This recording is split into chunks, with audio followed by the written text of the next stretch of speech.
So welcome to our YouTube channel guys. So guys, जितने भी student हैं semester second के बीए प्रोग्राम के, जितने भी बीए प्रोग्राम के स्टूडेंट हैं सेकंड सेमेस्टर के, जो अभी अभी सेकंड सेमेस्टर में आए हैं, तो उनको जो पॉलिटिकल साइंस मिलेगी सेमेस्टर सेकंड में, उसका नाम है इंडियन गवर्नमेंट एंड पॉलिटिक्स। तो जितने भी बीए प्रोग्राम के स्टूडेंट हैं जिन्होंने पॉलिटिकल साइंस ले रखा है, उनको सेमेस्टर सेकंड में Indian government and political science पढ़नी है। ठीक है, तो आज हम उसका यूनिट नंबर फर्स्ट करने जा रहे हैं।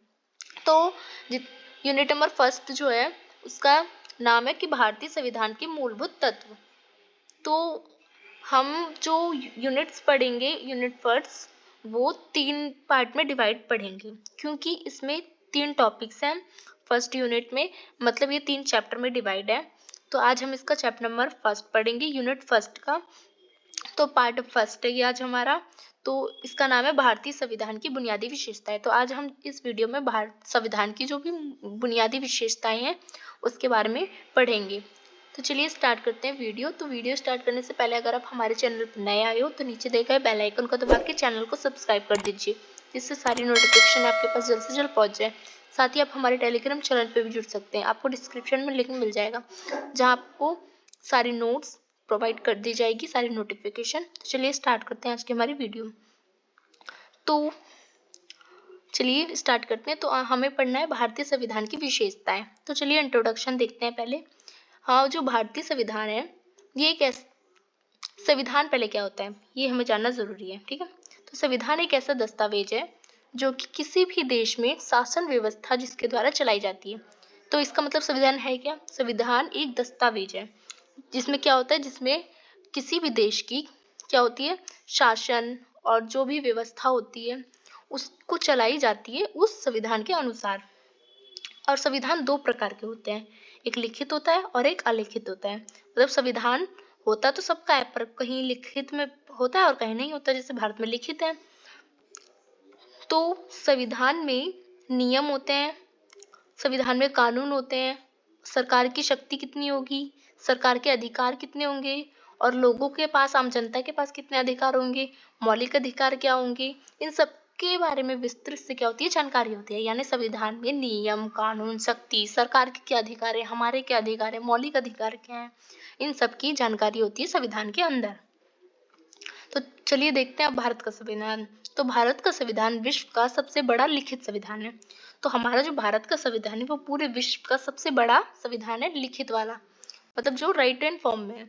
तो देश में सभी को संविधान के दायरे में रहना होता है, मतलब देश में जितने भी व्यक्ति हैं उसको संविधान का पालन करना बहुत बहुत आवश्यक होता है, चाहे वो आम इंसान हो, चाहे कोई उद्योगपति हो, यानी कोई भी बड़ा बिजनेसमैन हो, चाहे कोई सरकारी नेता हो, चाहे कर्मचारी हो, कितना भी बड़ा आदमी हो चाहे कितना भी छोटा आदमी हो, अगर वो भारत देश में रह रहा है तो उसको संविधान का पालन करना ही पड़ेगा।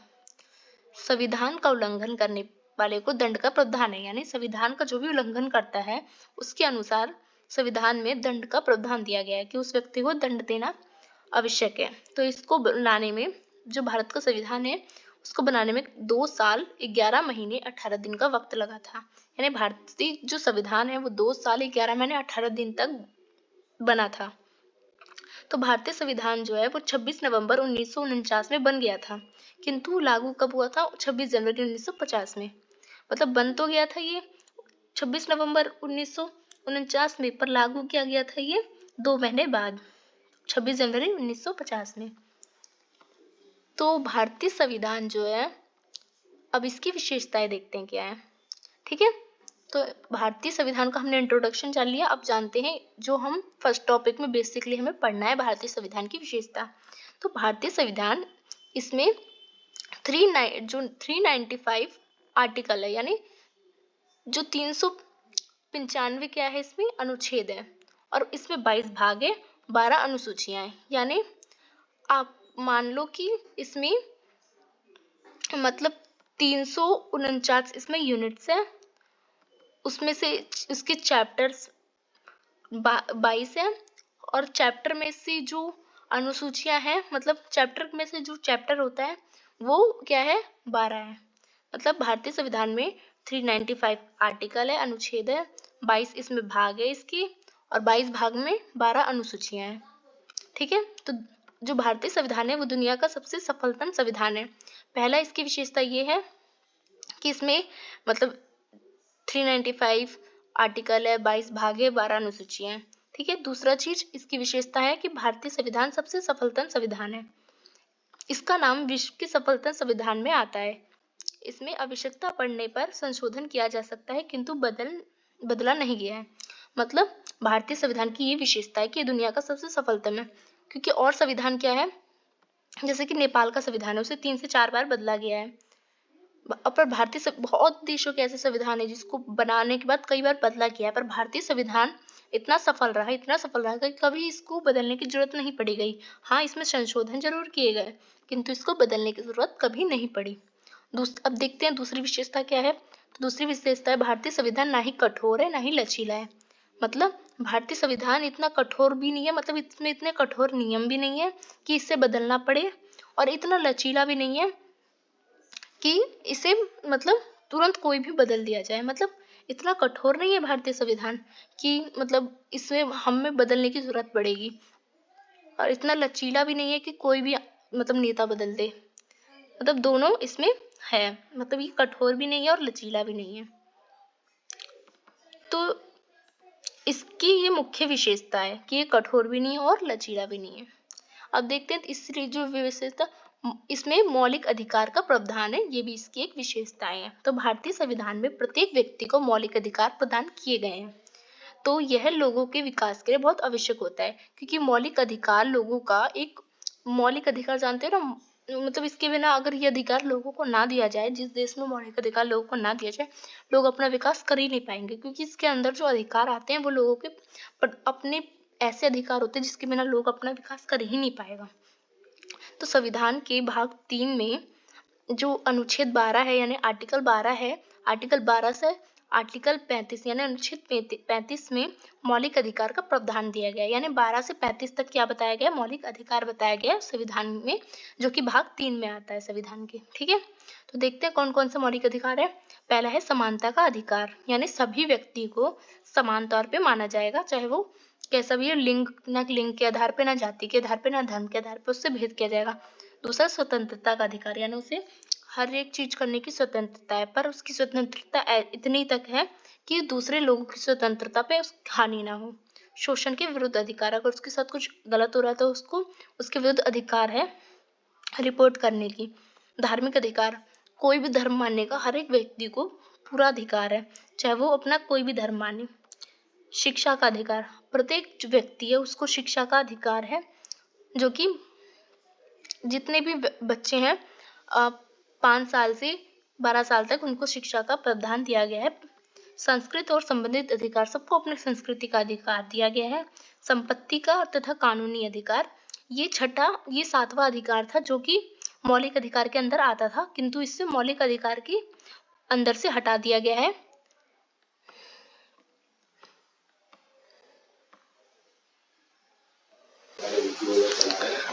तो नेक्स्ट विशेषता देखते हैं कि इसमें सार्वभौम व्यवसाय मताधिकार, इसकी एक विशेषता ये भी है, यानी भारतीय संविधान में सभी व्यक्ति जिनकी आयु 18 प्लस है उन्हें मतदान देने का अधिकार है। यानी सार्वभौम व्यवसाय मताधिकार का मतलब होता है कि भारत में रहने वाले जितने भी व्यक्ति है उनकी जो एज है वो अगर 18 प्लस है यानी 18 हो गई है, तो उन्हें क्या है, उन्हें वोट देने का अधिकार है। तो ये भारतीय संविधान की क्या है, ये भी एक विशेषता है। तो नेक्स्ट विशेषता देखते हैं भारतीय संविधान की कि संसदीय शासन प्रणाली, ये भारतीय संविधान की बहुत बड़ी विशेषता ये भी है। यानी भारत में संविधान के अनुसार संसदीय शासन व्यवस्था है। यानी और भी देश हैं जिसमें संसदीय ना होके क्या होता है, जो राष्ट्रपति शासन होता है, पर हमारे देश में क्या है, भारत में संसदीय शासन प्रणाली है। संसदीय शासन प्रणाली होती क्या है, इसमें संसद ही देश के लिए कानून बनाती है। यानी 2 सदन होती है, राज्यसभा और लोकसभा, और इसके द्वारा ही जो सदस्य राज्यसभा या लोकसभा का होता है वही प्रधानमंत्री होता है। और क्या होती है, राज्यसभा संसद जो होता है उसके द्वारा क्या होती है, कानून बनाया जाता है। कोई भी कानून होती है वो संसद द्वारा ही बनाया जाता है। तो भारतीय संसद के 2 सदन है, लोकसभा और राज्यसभा। तो जो प्राइम मिनिस्टर होता है उसको क्या होता है, संसदीय शासन में ये मेन होता है कि अगर जो प्राइम मिनिस्टर है अगर उस किसी को बनना है तो वो लोकसभा या राज्यसभा का मेंबर होना चाहिए। पर क्या होता है, जो अमेरिका है उसमें जो राष्ट्रपति शासन है उसमें क्या होता है, प्रधानमंत्री बनने के लिए ना ही उसका यहाँ इसका उल्टा होता है, इसमें जरूरी होता है लोकसभा और राज्यसभा बनना, और उसमें ये होता है कि लोकसभा और राज्यसभा का मेंबर नहीं होना चाहिए तभी प्रधानमंत्री बन पाएंगे। तो संसदीय शासन प्रणाली और जो राष्ट्रपति शासन होता है वो बहुत अलग होता है। अब देखते हैं इसकी नेक्स्ट विशेषता कि एकल नागरिकता। भारतीय संविधान की ये भी सबसे बड़ी महत्वपूर्ण विशेषता है कि भारत में क्या है, एकल नागरिकता है, यानी भारतीय संविधान के अनुसार भारत में एकल नागरिकता है, चाहे वो किसी भी राज्य का रहने वाला हो, सबको एक ही नागरिकता दी जाएगी, उसकी दोहरी नागरिकता ना नहीं होती। मतलब भारत में जितने भी राज्य यानी पंजाब, हरियाणा, जम्मू कश्मीर, बिहार, बंगाल, तो इसमें सब में लोग रहते हैं। अब ये तो नहीं कहेंगे हम हमारी नागरिकता बंगाली है, हमारी नागरिकता बिहारी है, हम सब क्या कहते हैं, हम इंडियंस हैं। जितने भी भारत में स्टेट्स हैं, चाहे यूटी है यानी यूनियन टेरिटरी है, तो उन सब में रहने वाले लोग क्या होते हैं, वो सब भारतीय होते हैं। मतलब सबके पास एक ही नागरिकता होती है। क्या होती है, भारत के नागरिक है वो, ये अधिकार होता है उनका, स्टेट के नाम पे नहीं होता है। तो ये इसकी सबसे बड़ी क्या है, विशेषता है। अब नेक्स्ट विशेषता है कि समाजवादी और धर्मनिरपेक्षता। तो भारत के संविधान की सबसे बड़ी महत्वपूर्ण जो विशेषता है वो समाजवादी और धर्मनिरपेक्षता भी है, यानी संविधान की प्रस्तावना में भी ये बात लिखी गई है कि समाजवादी और धर्मनिरपेक्षता का इसमें उल्लेख है। तो समाजवादी और धर्मनिरपेक्षता जो है इसका उल्लेख कहाँ मिलता है, तो संविधान की जो प्रस्तावना है ना, जो इंडेक्स बॉक्स मतलब प्रस्तावना में लिखा होगा फर्स्ट पेज होता है, उसमें इस बात का जिक्र किया गया है। आपने प्रस्तावना पढ़ा होगा तो 42वें संशोधन के माध्यम से 1976 में इसे जोड़ा गया था। तो इसको कब जोड़ा गया था, 42वां संशोधन हुआ था 1976 में, उसके द्वारा इसे जोड़ा गया था। समाजवादी विचारधारा के तहत भारतीय अर्थव्यवस्था में कई प्रावधान है, यानी समाजवादी जो विचारधारा है इसके तहत क्या होता है, भारतीय जो अर्थव्यवस्था है ना, इकोनॉमिक्स, इसमें बहुत सारे कानून बनाए गए हैं। और धर्मनिरपेक्षता यानी जितने भी भारत में रहने वाले लोग मतलब लोग हैं उनको धर्मनिरपेक्षता, और जो राज्य है स्टेट होगा यानी सरकार होगी वो किसी भी धर्म का पालन नहीं करेगी। मतलब उसके लिए क्या है, सभी धर्म समान है, मतलब राज्य का कोई एक पर्टिकुलर धर्म नहीं होगा। अब देखते हैं इसकी महत्वपूर्ण सबसे महत्वपूर्ण विशेषता तो लोकतंत्र है भारतीय संविधान की, यानी यहाँ पे क्या होता है, लोगों द्वारा शासन होता है। तो भारतीय संविधान के अनुसार भारत एक लोकतांत्रिक देश है। भारत दुनिया का सबसे बड़ा लोकतांत्रिक देश है और भारत में लोकतंत्र के प्रति गहरी आस्था भी है, और भारत की जनता मतदान द्वारा अपने प्रतिनिधि चुनती है। ये तो आप जानते हैं, भारत के संविधान के अनुसार भारत एक लोकतांत्रिक देश है। भारत दुनिया का सबसे बड़ा लोकतांत्रिक देश है क्योंकि भारत में ही सबसे ज्यादा आबादी है जो कि लोकतांत्रिक देश है। भारत में लोकतंत्र के प्रति गहरी आस्था भी है और भारत के प्रतिनिधि जो है वो लोकतंत्र द्वारा यानी जनता द्वारा वोट द्वारा चुने जाते हैं। अब नेक्स्ट विशेषता है कि भारतीय संविधान की कि कानून का शासन। भारतीय संविधान के अनुसार भारत में क्या है, कानून का शासन नहीं, यानी कानून का ही शासन भारत में है, यानी संविधान के अनुसार सबको चलना होगा। संविधान से ऊपर देश में कुछ नहीं है, यानी संविधान के दायरे में हर एक व्यक्ति को रहना होगा और उसका पालन करना होगा। नहीं करेगा तो क्या होगा, उससे दंड होगा, उसका दंड। सभी को कानून के दायरे में रहना बहुत ज्यादा आवश्यक है। नेक्स्ट विशेषता है कि शक्तियों का विभाजन। तो भारतीय संविधान में जो अनुसार संघवाद का प्रावधान है। तो संघवाद क्या होता है, संघवाद यानी शक्तियों का विभाजन किया गया है भारतीय संविधान के अनुसार। भारतीय संविधान के अनुसार राज्य केंद्र शक्ति का विभाजन किया गया है, ये उसकी बहुत बड़ी विशेषता है। यानी सारी शक्ति केंद्र के पास होगी तो क्या होगा, केंद्र निरंकुश हो जाएगा। राज्य के पास होगी तो क्या हो जाएगा, बंटवारा हो जाएगा देश का। इसलिए दोनों के पास ना होकर सरकार की जो शक्ति है उसको बांटा गया है, ये उसकी बहुत बड़ी विशेषता है। तो सरकार के अधिकार को 3 भागों में बांटा गया है, 3 सूचियों में, जिसे कहते हैं 3 सूची। राज्य सूची जिसमें जैसे कि जो भी राज्य है उसमें मतलब जो उसका सीएम है उसका जो राज्य होता है, राज्य को कानूनी अधिकार दिया गया है। केंद्र सूची और तीसरी है समरवर्ती सूची। तो राज्य सूची में राज्य का अधिकार होता है, केंद्र सूची में केंद्र का अधिकार होता है और समरवर्ती सूची में इन दोनों का अधिकार होता है। जब किसी कानून को बनाते हैं ये लोग और उस पे इन दोनों की सहमति होती है जो, और तो क्या होती है, वो समरवर्ती सूची के अंदर कहलाती है। नेक्स्ट इसकी विशेषता है कि स्वतंत्र न्यायपालिका। भारतीय संविधान के अनुसार भारत में स्वतंत्र न्यायपालिका का प्रावधान है, यानी यहाँ की जो न्यायपालिका है एकदम स्वतंत्र है, ना ही राज्य सरकार के अंडर में चलती है ना केंद्र सरकार के अंदर में। न्यायपालिका खुद अपना फैसला सुनाती है, लोगों का न्याय करती है। न्यायपालिका जनता को न्याय देती है, विभिन्न जो विवाद होते हैं उसको सुलझाने का काम करती है। भारत में सुप्रीम कोर्ट सबसे बड़ा है और इसका जो आदेश है वो प्रत्येक व्यक्ति है जो उसको मानना होता है। तो नेक्स्ट इसकी विशेषता है कि धर्मनिरपेक्ष।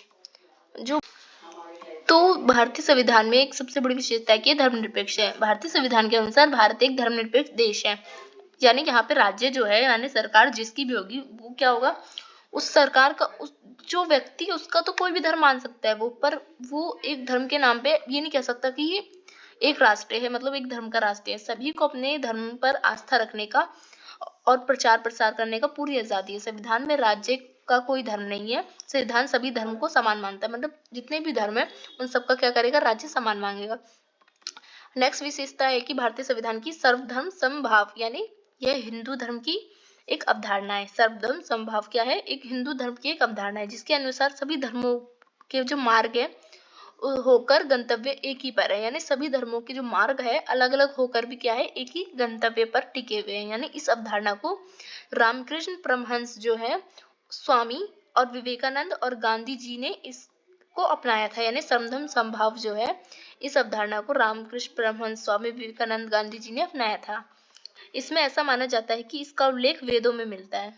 जो समधर्म समभाव है इसका उल्लेख वेदों में मिलता है।